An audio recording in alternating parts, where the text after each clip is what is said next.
Hi friends, ఈరోజు topic ఏమిటంటే హిరణ్యకశిపుడి రాక్షసత్వం.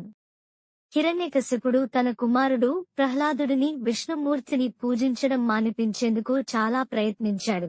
కాని ప్రహ్లాదుడు మారలేదు.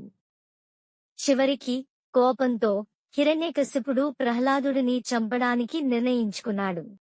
ఒకరోజు హిరణ్యకశిపుడు తన కుమారుడిని ప్రశ్నిస్తూ, నీ దేవుడు ఎక్కడ ఉన్నాడు అని అడిగాడు. ప్రహ్లాదుడు సమాధానమిచ్చాడు, విష్ణుమూర్తి ప్రతి చోట ఉన్నాడు. ఇక్కడ ఉన్న స్తంభంలో కూడా. విష్ణుమూర్తి నరసింహ రూపంలో అవతారం.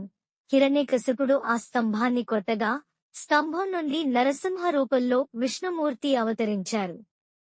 ఆయన సగం సింహం మరియు సగం మనిషి రూపంలో ఉన్నారు. విష్ణుమూర్తి నరసింహ అవతారంలో హిరణ్యకశిపుడిని తీరిక లేకుండా పీడించి